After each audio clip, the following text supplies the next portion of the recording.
are drowning victims, who are drowning victims in various ways. And so this is something that's very near and dear to me, to make sure that we educate our community and educate our families about, so we can hopefully avoid this and never have to take care of another drowning victim again. Okay, so let me see if hopefully won't have too many technical difficulties. Okay, first of all, okay, no, just telling me that it's recording. Okay, so I have no disclosures. I have to like manually advance these slides now. Okay, in any case, let's see if I can make this smaller. So every year we hear about tragedies that happen in the water.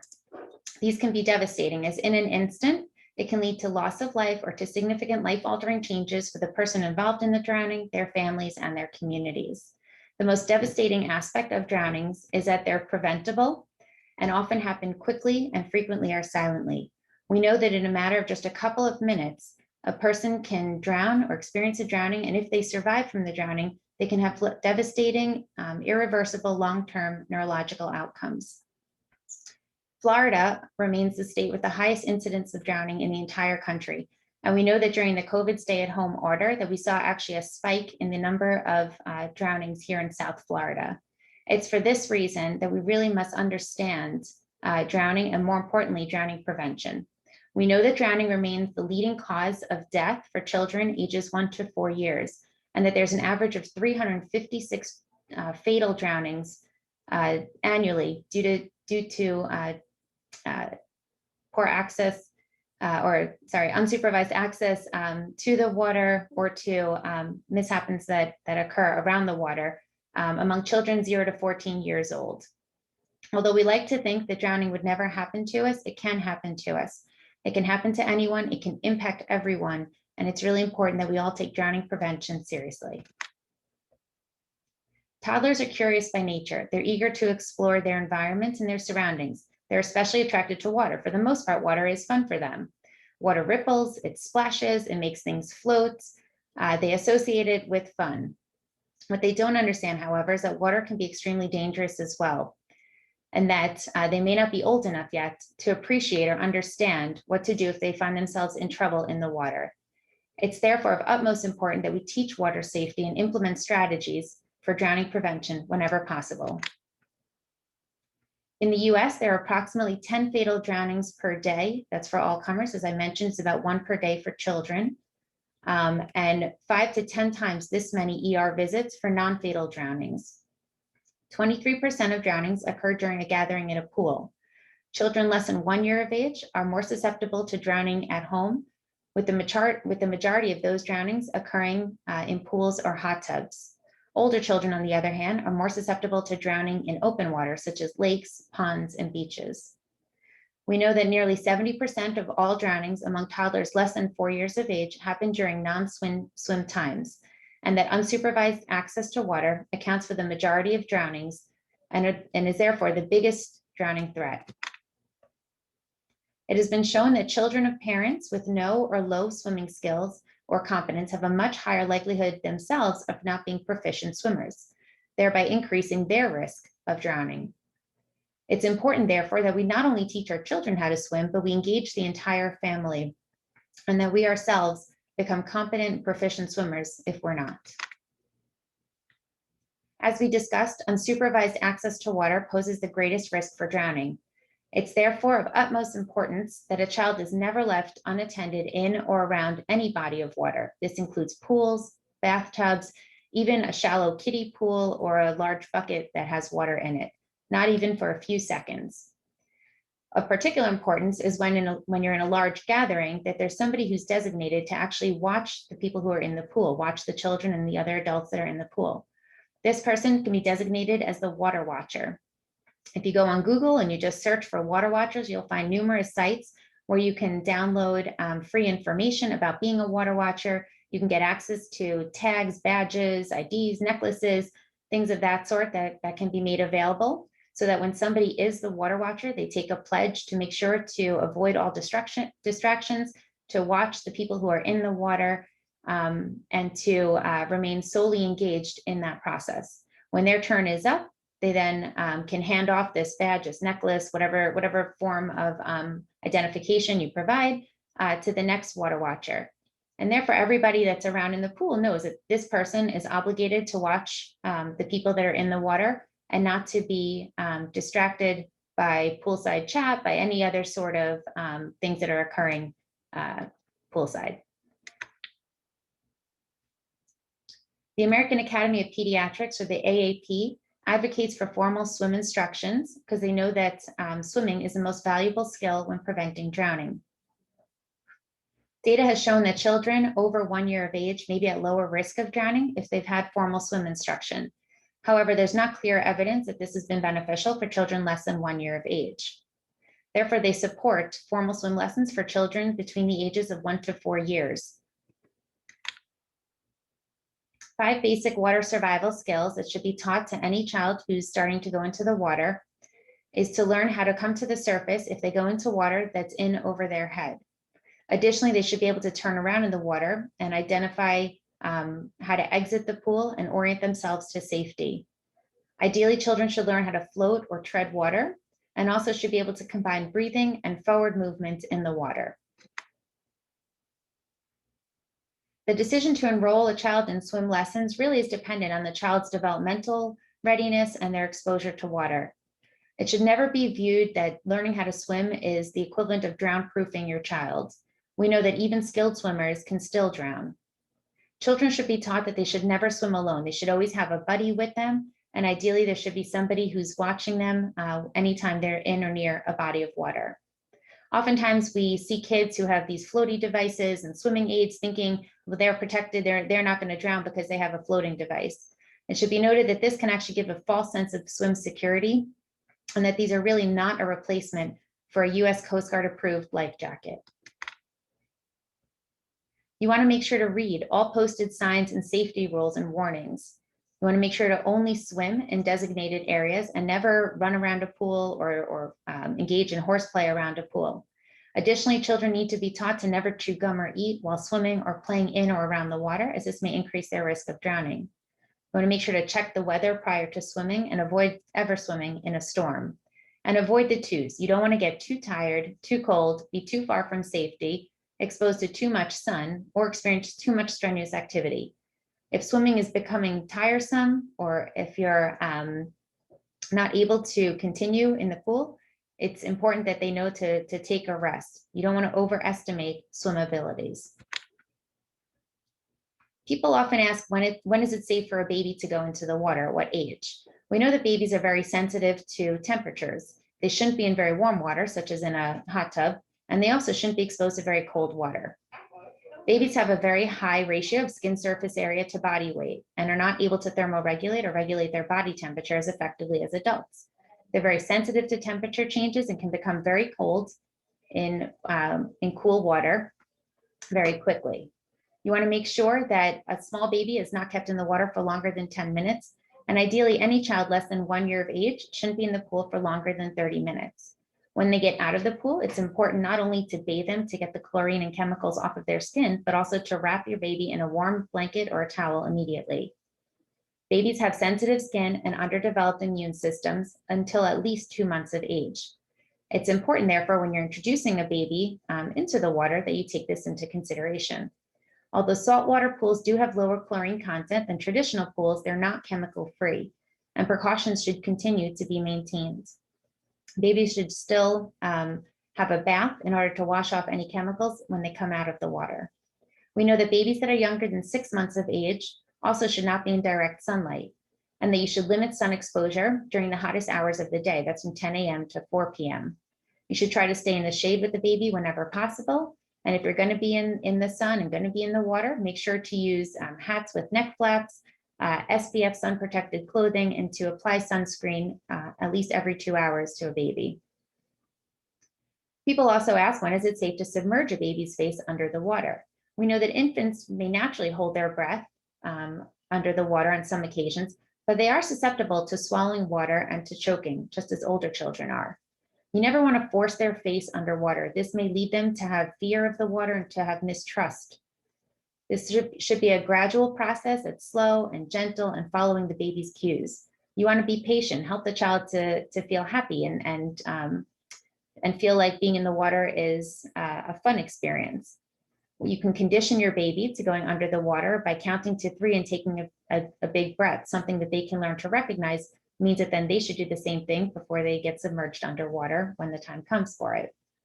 Basically, the important thing is to listen to your gut feeling, make sure that putting a baby in the water is never a forced activity and that you follow their cues and keep it fun for them. As I mentioned, learning to swim is a gradual process. This should be a progressive process, and it should be geared towards a child's ability, understanding, and skill level. Early on, as we mentioned, you want to just introduce a small child to the water. You want to show them the water can be fun and help them feel comfortable in the water. You don't necessarily have to teach them how to swim. They can learn to play games in the water, sing songs in the water, and learn how to splash around and have a good time. As they get a little bit older, a toddler, an older child may be more comfortable and may increase their activity in the water, while still never leaving them unattended or without being held. You can play more games that now require them to use their arms and their legs more, such as throwing a toy or reaching for a floating toy, kicking their legs and floating while you're supporting their abdomen or their back.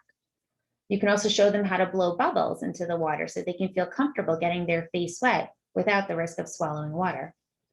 Once the child has developed better coordination, they can learn how to swim alone, and therefore you can start to enroll them into formal swim lessons. Children should learn how to float independently in shallow water and submerge their head underwater for prolonged periods of time. They should be able to transition from standing to swimming and then gliding through the water. They can start using coordinated kicking and arm movements. Water safety as well as water skills should be taught at this point. And after mastering some level of independent swimming and comfort in the water, children can then be taught how to do a variety of different types of strokes, and they can start swimming longer distances. Although you may not necessarily need to be physically in the water with the child at this point, make sure that they know that there should always be an adult or somebody available and watching them anytime that they go into any body of water. It's important that we know how to perform CPR. We know that swimming pools, oceans, and bodies of water, such as beaches and lakes, are among the most common place for accidents in which life-saving skills are needed, and that fast action can actually make a difference. All parents, caregivers, and older children should learn CPR and safe rescue techniques. You can go online to the American Heart Association, the American Red Cross. You can even sometimes check out your local fire departments and recreation or community center in order to find out about learning CPR techniques and taking CPR classes. If available, it's important to try to take classes that are geared specifically for children and for infants. And many of these classes are actually now available online. You want to make sure that anyone who's going to be in or around the water knows never ever to use alcohol or mind-altering drugs or medications when they're in or around the water. This is particularly important for teenagers and for kids who are starting to experiment and are a bit more independent. It's also important to make sure that the adults that are supervising the children are not engaging in any of these activities as well. You want to make sure that everybody knows to avoid distractions when in or around the water. As we mentioned, the key to drowning prevention is exactly that. It's prevention. It's preventing children or those who cannot swim from accessing a pool or a body of water. This may mean installing multiple layers of protection just in case one layer fails. We know that a pool can never be too secure. It's important that proper gates and covers are applied in order to prevent access to pools, and pool alarms can be used in order to alert you if someone does enter the pool or the spa. This may help to prevent more than half of all swimming pool drownings. You want to install a pool fence that's at least 4 feet high and that completely encloses the pool. You want to make sure that this pool fence is not climbable and that no one is able to climb beneath or through or between any of the slats. Ideally, having pool slats from the gate be less than 4 inches wide. You want to make sure that pool gates open outward and that they're self-latching and self-closing, and at a height that young or small children can't reach them. Typically, this is at least 54 inches. You want to completely separate the pool from the house. You can consider alarms on the gate as well so that you can be alerted when the pool gate itself is open. You can also consider Surface wave or underwater alarms as added protection if somebody does actually gain access to the water and ends up going into the water. You can consider alarms at exit doors of the house, at windows or window guards, and pet doors, because we know that kids are able to get out of the house by any of these means and can therefore gain access to the water. You want to make sure to keep all batteries and alarms in good repair and keep all the gates locked. And of great importance is to make sure to keep all toys out of the pool area. Don't entice the kids. Don't make the pool area tempting to them for play. It's also important, as I mentioned earlier, to empty all water kiddie pools and to keep any sort of shallow water baths or anything of that sort, such as fountains or bird baths, inaccessible to young children. You want to keep rescue equipment within arm's reach of the pool. You can get a shepherd's hook, which is basically a long pole with a hook on the end that somebody can use to grab onto, or that you can scoop them from the water.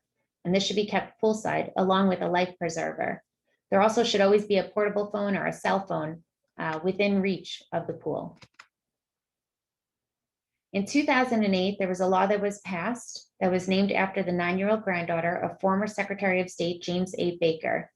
She tragically died when she became entrapped in a powerful suction from a hot tub drain. This law now mandates that all pool drains are anti-entrapment, so that the suction cannot trap the swimmers by their hair, by their clothing, or by any of their swim gear. If a drain cover is broken or missing, or if it's not compliant with the Pool and Spa Safety Act, you should not enter that pool or spa.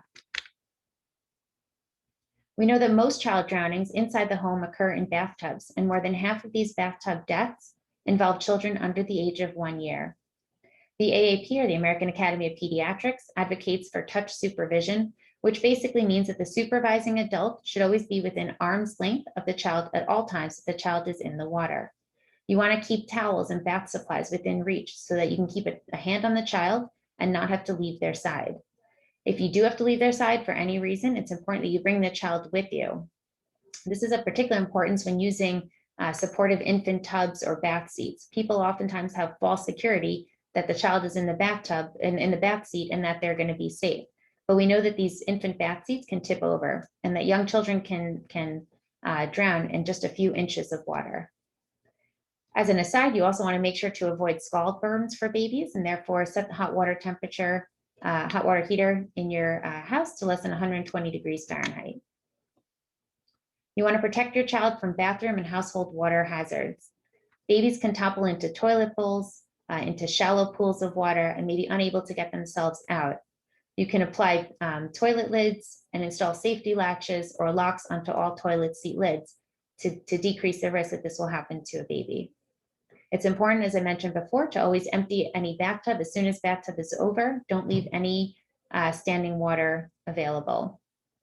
Additionally, you can remove the bathtub drain plug when it's not in use so that this doesn't inadvertently go and plug the drain in case the faucet does turn on. You want to keep bathroom doors closed and consider safety latches or doorknob covers. Unlike in a pool, open water is often associated with limited visibility and rarely has depth markings, which makes it really hard for someone to know when they're suddenly going to find themselves in deep water. Since open water usually involves larger distances than a pool, it can also be hard to know how far away you are from safety and from the shore.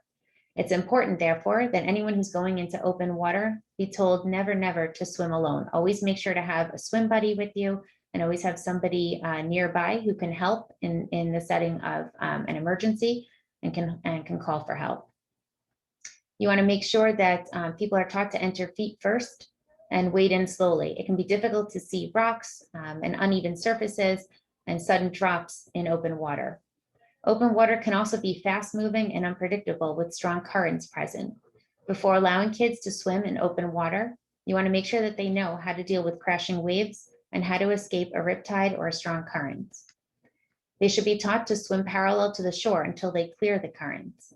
It's important that they also make sure to read all signs and avoid swimming in unsupervised areas or those areas that are not specifically designated for swimming.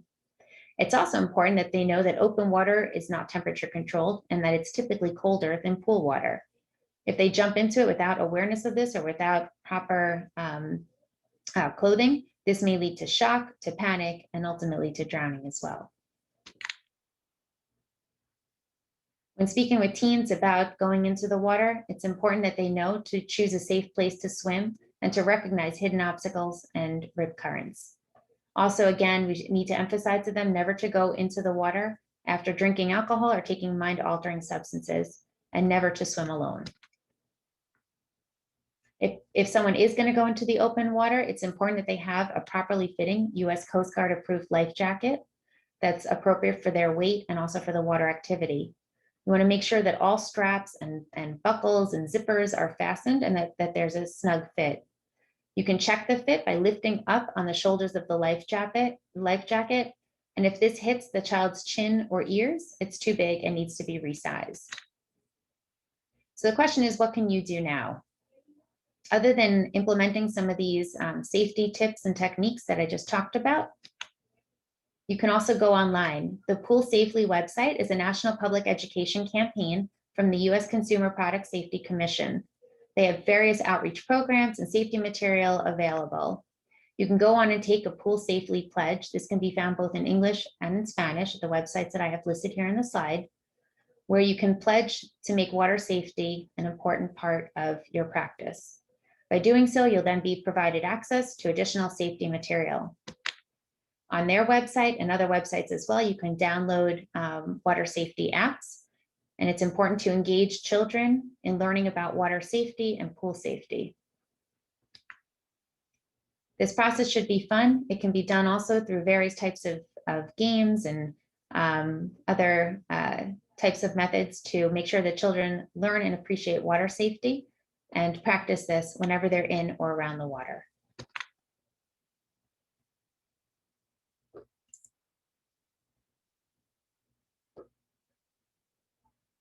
Teaching children how to be safe around and in the water, it's not a luxury, it's a necessity. We know that commitment to water safety and drowning prevention can save your child's life or the life of another child. These are some useful links and resources that I came across and I wanted to share with you all today, which will allow you to look into further information about what you can do to help prevent drownings and to engage in swim and water safety. Again, my name is Tammy Levine. I'm one of the pediatric surgeons at Joe DiMaggio Children's Hospital with a division of pediatric general and thoracic surgery. These are my partners and our office phone number. If you have any questions, I encourage you please to reach out to me. I'm happy to talk to you about water safety, about other pediatric general surgery conditions, and I remain available as needed. So with that, I'm happy to answer any questions, and I thank you all for your attention today and for joining us for this important topic.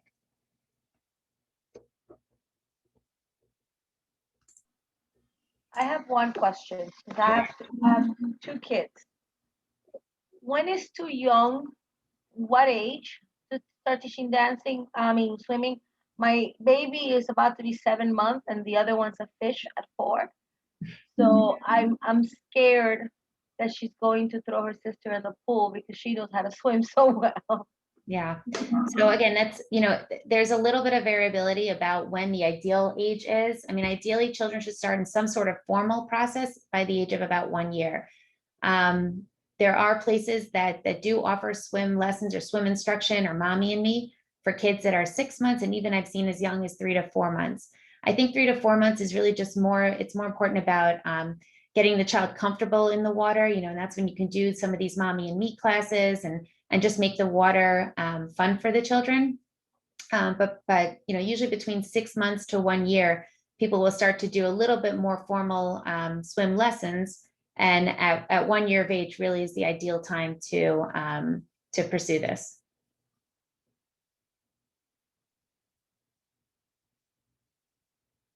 Thank you. My pleasure. Are there any other questions? If not, then I guess we will wrap up for today. Just so everybody knows, we do these talks once a month. It's on the 3rd Wednesday of the month at noon. We have a lot of exciting topics coming up. Next month, Dr. Dressing from Orthopedic Surgery is going to be speaking about concussions and sports injuries in children. And in the future, we have immunology and infectious disease specialists speaking about COVID.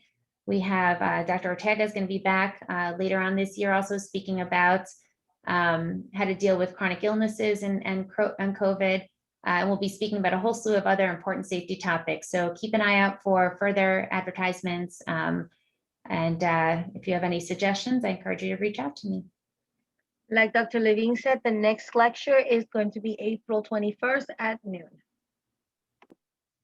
Perfect. Well, thanks so much, everyone. I hope you all have a great day.